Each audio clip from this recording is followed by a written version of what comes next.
பொதுவாக ராகு பகவான் இந்த காலச்சக்கரத்தில் உள்ள 12 வீடுகளில் எந்த வீட்டில் இருந்தாலும், அந்த வீட்டின் தன்மைக்கேற்ப அதனுடைய பலன்களை மிக விரைவாகவும், அதை மிக பிரம்மாண்டமாகவும் செய்யக்கூடிய ஒரு சாயா கிரகம் தான் இந்த ராகு. பொதுவாக ராகுவினுடைய தத்துவம் என்பது, இந்த உலகத்தில் பேராசை, புகழ்ச்சி, காமம், சந்தோஷம் இவற்றில் செயற்கையாக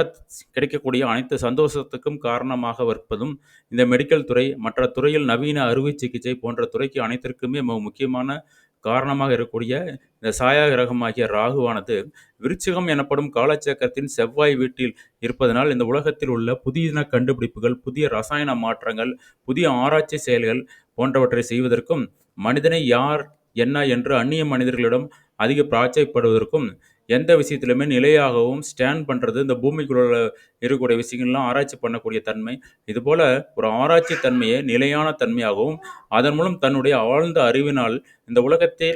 உலகத்தில் நான் யார் என்பதை நிலைநாட்டக்கூடிய ஒரு வல்லமை கொண்ட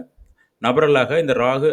இருப்பதற்கு வாய்ப்பு இருக்கும். இது எப்பொழுது? இந்த ராகு திசை, ராகு புத்தி நடக்கக்கூடிய காலத்தில், இவர்களுக்கு ராகு திசை கண்டினியூ நடக்கும் காலத்தில், இவர்களுக்கு விருச்சிகத்தில் ராகு இருக்கும் நடக்கும் பொழுது மிகப்பெரிய திறனை வெளிப்படுத்தக்கூடிய நபர்களாக விளங்குவார்கள்.